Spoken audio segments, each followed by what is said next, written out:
पिछले अंक में आपने सुना चित्रलेखा किस प्रकार कुमारगिरी पर आसक्त होने लगती है। वो कुमारगिरी से प्रभावित हो चली थी और इस प्रभाव के कारण को समझने के लिए वो सारी दूरियां मिटा देना चाहती थी, लेकिन ये इतना आसान नहीं था। बीजगुप्त और कुमारगिरी के साथ संबंधों की मधुरता एक सी नहीं हो सकती थी। बीजगुप्त के विश्वास को ठेस पहुंचाना चित्रलेखा के लिए कष्टदायक था, किंतु वो क्या करती? उसकी हर सोच में कुमारगिरी होता। उसने श्वेतांग का सहारा लिया, जिसका प्रभाव भी बीजगुप्त पर उल्टा ही पड़ा। बीजगुप्त का हृदय विशाल था, उसने बड़े धीरज से काम लिया। वो चित्रलेखा के प्यार को समझना चाहता था। इसी बीच पाटलिपुत्र के सुप्रसिद्ध सामंत मृत्युंजय ने अपनी पुत्री यशोधरा के विवाह हेतु बीजगुप्त का विचार किया। वे अतिशीघ्र बीजगुप्त व यशोधरा का परिचय करा देना चाहते थे। मृत्युंजय यशोधरा के जन्मदिन पर बीजगुप्त के साथ चित्रलेखा को भी आमंत्रित करते हैं। चित्रलेखा को शंका थी कि मृत्युंजय के यहाँ उसका अपमान हो सकता है, किंतु बीजगुप्त द्वारा आश्वासन दिए जाने पर वो मृत्युंजय के आमंत्रण को स्वीकार कर लेती है। मृत्युंजय के भवन में हुए आयोजन में क्या होता है, आइए सुनते हैं चित्रलेखा नाट्य धारावाहिक की इस कड़ी में।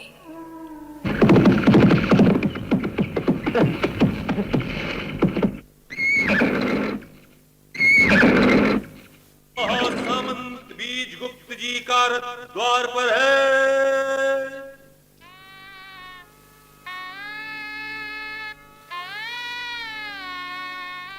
आइए बीजगुप्त जी। हमें आपकी और चित्रलेखा जी की प्रतीक्षा थी। बेटी यशोधरा, तुम चित्रलेखा जी को सम्मान पूर्वक स्त्रियों के बीच ले जाओ। जी पिताश्री, आइए दीदी। यशोधरा, तुम इतनी सुंदर होगी, सच मुझे कल्पना न थी। आप मुझे उल्लू बना रही हैं? कसम से। यशोधरा, स्त्री के सौंदर्य के विषय में मजाक। क्या तुम्हें लगता है कि मैं किसी भी प्रयोजन से तुम्हारे चापलूसी करूंगी? नहीं दीदी, मैं तो यूं ही विनोद कर रही थी। मैं तो स्वयं आपकी प्रशंसक हूँ। अच्छा। हाँ दीदी, मैंने आपका नृत्य एक बार देखा है। उस नृत्य को मैं आज तक भुला नहीं पाई। मुझे आपसी बड़ी श्रद्धा है।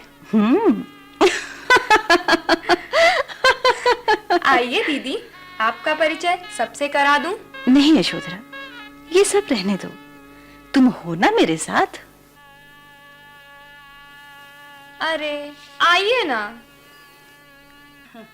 आज चित्रलेखा को हमारी समता करके हमारे समाज में आने के उपलक्ष्य में बधाई।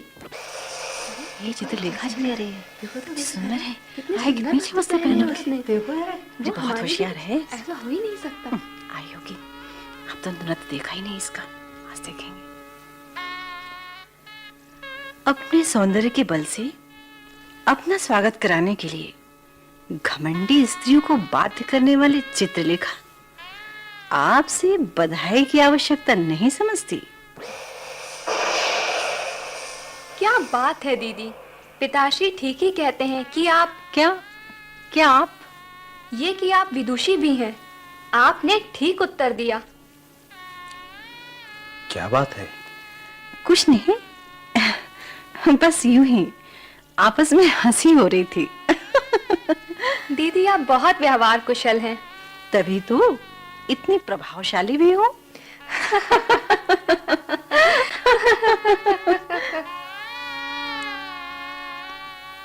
बीजगुप्त जी आगे गीत गाएंगे। नहीं मित्रों, मैं सभाओं में गाने का अभ्यस्त नहीं हूं। फिर भी गाइए ना। नहीं, गाइए ना, गाइए ना। वीणा लेकर बीजगुप्त ने राग बागेश्वरी की आलाप भरी। चारों ओर निस्तब्धता छा गई। बीजगुप्त ने गाना प्रारंभ किया।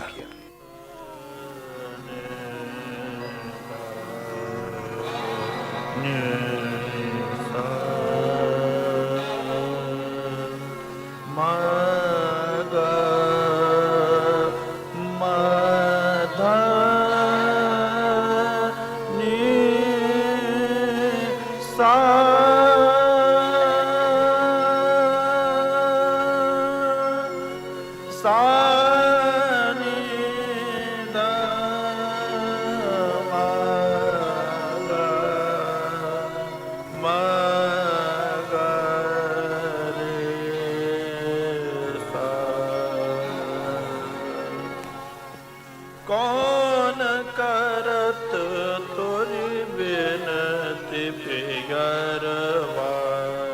क्या बात है बीजू जी, यशोधरा बेटे तुम गाओ। कौन करत तोरी बेनती पियरवा, कौन करत तोरी बेनती पियरवा, कौन करत तोरी बेनती पियरवा, कौन करत तोरी बेनती पियरवा।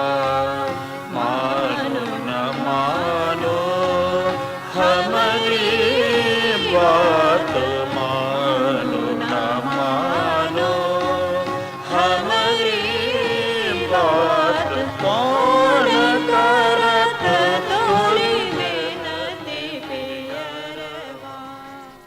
आह, क्या बात है बीजगुप्त जी, आपने तो हमारा हृदय ही जीत लिया। अब हम आपको अपनी बिटिया रानी यशोधरा का गीत सुनवाते हैं। यशोधरा गाएगी और मैं स्वयं वीणा बजाऊंगा। अच्छा गाती है यशोधरा। बीजगुप्त जी की तो कुछ बात ही अलग है। वाह क्या बात है। बीजगुप्त के गाने के आगे यशोधरा का गाना फीका पड़ गया। चित्रलेखा ने लोगों के ये भाव पढ़ लिए। यशोधरा से एक प्रार्थना मैं भी करूंगी। यशोधरा, यदि तुम्हारी इच्छा हो तो इस समय राग कल्याण में कुछ सुनाओ ना। लोगों की दृष्टि चित्रलेखा की ओर घूम गई। वे चित्रलेखा के आग्रह का तात्पर्य न समझ सके, लेकिन मृत्युंजय इस बात को समझ गए। यशोधरा ने राग कल्याण में जो आलाप भरा तो सारी सभा उसके स्वरों की मधुरता से झंकृत हो उठी।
भाई वाह क्या बात, बहुत अच्छा गाती है। अच्छा चित्रलेखा जी का अनुभव देखिए, उन्होंने एकदम राग कल्याण गाने के लिए राग कल्याण।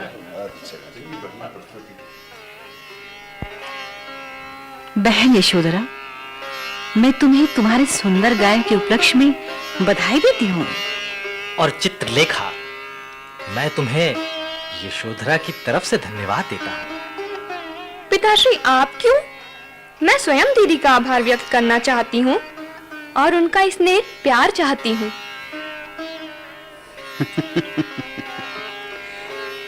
क्या अब मैं चित्रलेखा से अपना नृत्य दिखाने की प्रार्थना कर सकता हूँ? बीजगुप्त की प्रार्थना मेरे लिए आज्ञा के समान है। बीजगुप्त के आग्रह को चित्रलेखा टाल न सकी। वो नाच उठी।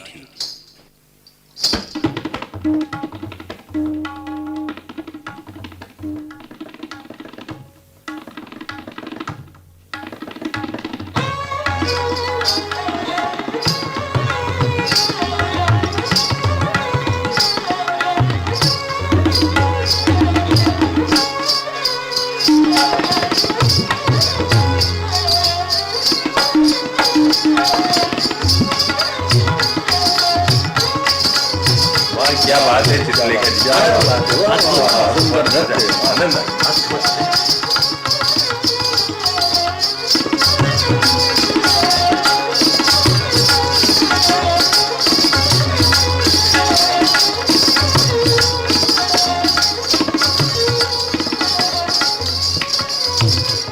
योगी कुमारगिरी अपने शिष्य के साथ द्वार पर पधारे हैं।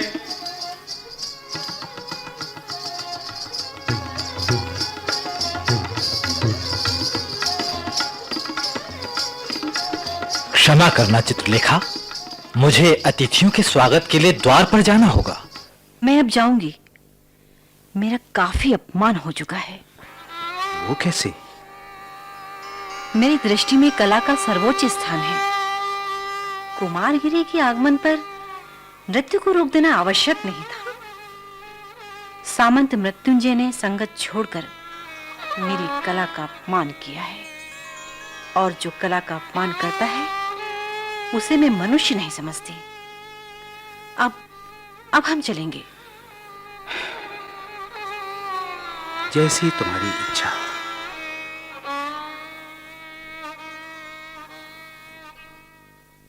आइए योगीराज, आसन ग्रहण करें। योगीराज के चरणों में चित्रलेखा नमन करती है और अब जाने की अनुमति भी चाहती है। ये क्या बात हुई?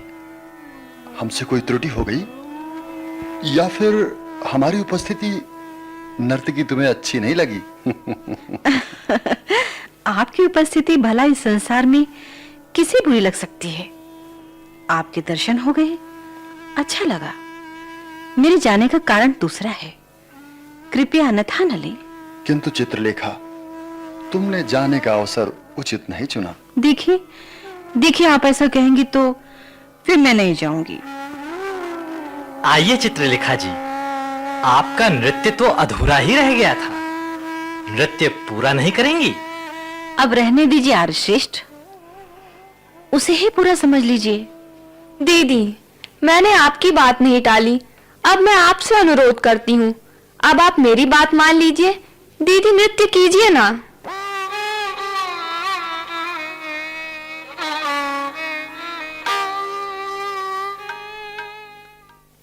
योगी कुमारगिरी ने यशोधरा की ओर देखा। वे एकटक देखते रह गए। वे यशोधरा की तुलना चित्रलेखा से करने लगे। दोनों ही उच्च कोटि की सुंदरी थीं, पर एक मादकता प्रधान और दूसरी शांति की देवी। चित्रलेखा के नृत्य में उसकी सजीव मादकता प्रतिमूर्त होती थी, जबकि यशोधरा की छवि में अथाह सिंधु सी गहरी शांति थी। कुमारगिरी को अनुभव हुआ कि सांसारिकता उसे रिझा रही है। अनुराग की सजीवता विराग की अकर्मण्यता पर विजय पा रही थी। सभी भोजन गृह में पहुंचे। बीजगुप्त, यशोधरा, चित्रलेखा और श्वेतांग पास पास बैठ गए। परिचय व बातचीत शुरू हुई। देवी, आज पहली बार हमारा परिचय हुआ है। मन कहता है क्यों न अपने आप को बधाई दूं। मेरा परिचय कोई महत्व की बात नहीं है।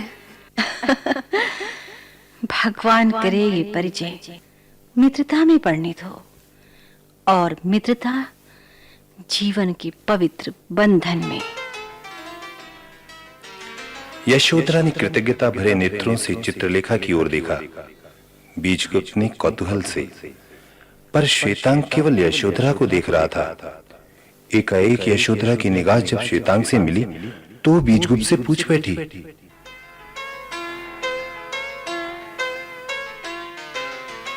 ये नवयुवक कौन है? मेरा सेवक, साथ ही मेरा छोटा भाई भी। सेवक और छोटा भाई, ये कैसे? ये ऐसे कि ये नवयुवक श्वेतांग है, उच्च कुल का क्षत्रिय है, अभी तक ब्रह्मचारी है और अपने गुरु के पास रहता है।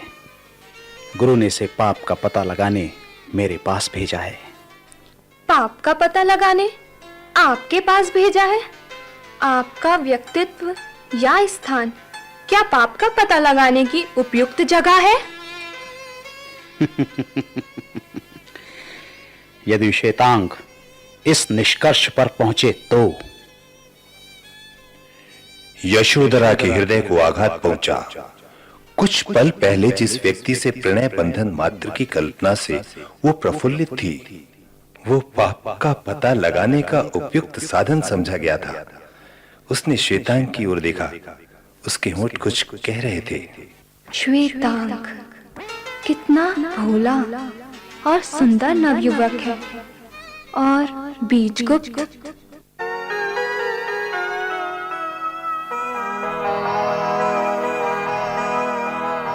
मृत्युंजय का भवन वैसे ही आलोकित होता रहा। रात्रि भोज के बाद सब एक के बाद एक विदा हो गए। केवल चित्रलेखा, बीजगुप्त, श्वेतांग, कुमारगिरी व विशाल देव को मृत्युंजय ने रोक लिया। मृत्युंजय बीजगुप्त का हाथ पकड़कर एक ओर ले गए। उन्होंने भरे हुए गले से कहा, सामंत बीजगुप्त, इस उत्सव में एक रहस्य छिपा था और उस रहस्य से तुम्हारा गहरा संबंध है। मुझे पूर्ण विश्वास है कि वृद्ध मृत्युंजय की बात अस्वीकार नहीं होगी।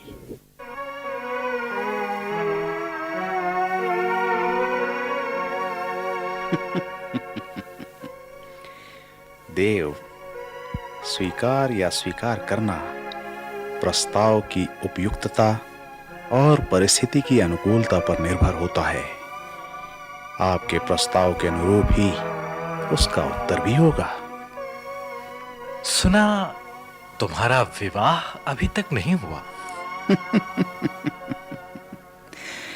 जी, शास्त्रानुसार नहीं। क्या शास्त्र अविहित विवाह हो सकते हैं? मैं नहीं जानता। मैं केवल इतना जानता हूं कि स्त्री पुरुष के चिरस्थायी संबंध को विवाह कहते हैं। विवाह संबंध समाज द्वारा निर्मित है। शास्त्र स्त्री पुरुष के संबंध को पवित्र बनाकर समाज में मान्य करा देता है। किंतु बीजगुप्त, क्या तुम अर्धसत्य की शरण नहीं ले रहे हो? अर्ध सत्य?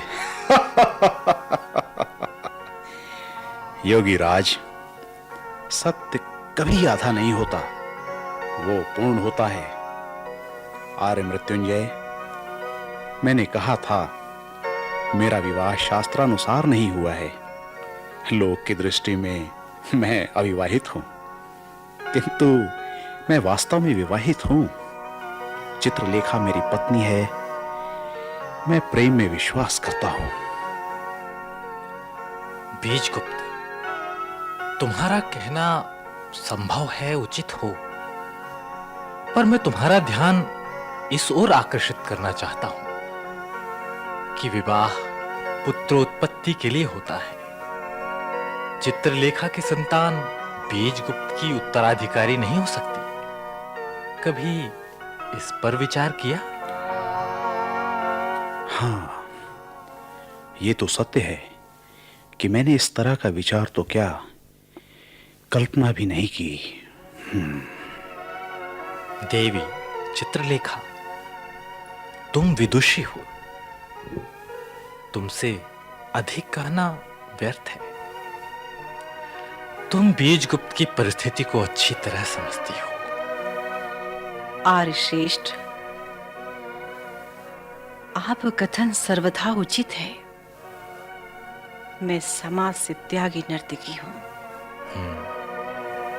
बीजगुप्त की पत्नी होना मेरे लिए असंभव है। ऐसी स्थिति में मैं वह सब करने को तैयार हूं जिसमें बीजगुप्त का भला हो, पर ऐसा करने में मुझे बड़ा त्याग करना पड़ेगा। त्याग करना पड़ेगा नर्तकी? बड़ी विचित्र बात कह रही हो। तुम संभवतः भूल रही हो। एक बार तुमने मुझसे कहा था कि तुम विराग के जीवन को अपनाना चाहती हो। उसके लिए यह सबसे अच्छा अवसर है। योगी राज, यदि आप विराग पर विश्वास करते हैं तो फिर मुझे क्यों बंधन के लिए बाध्य किया जा रहा है? इसलिए कि तुम विराग के योग्य नहीं हो। तुम्हारे लिए यही उचित है कि तुम कम से कम समाज के नियमों का तो पालन करो ही। योगी, एक प्रश्न मैं भी करूंगी। क्या आप मुझे गुरु दीक्षा देने के लिए तैयार हैं? यदि हां, तो फिर इसी समय से मैं आपकी शिष्या हुई। कुमारगिरी के नेत्र स्वयं ही विशाल देव की ओर घूम पड़े। विशाल देव उस समय अपने गुरु की ओर देख रहा था।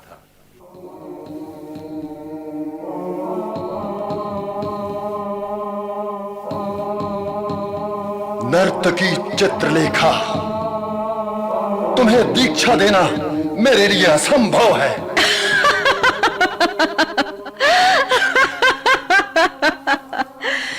कहना सरल होता है योगी राज, करना बहुत कठिन। आपके लिए विराग जितना सरल हो, पर मेरे लिए कठिन है। मैं अभी तक अनुराग के क्षेत्र में हूं, चाहे संसार इस क्षेत्र को अपवित्र माने, पर ईश्वर के आगे और मेरे आगे वह क्षेत्र पवित्र है।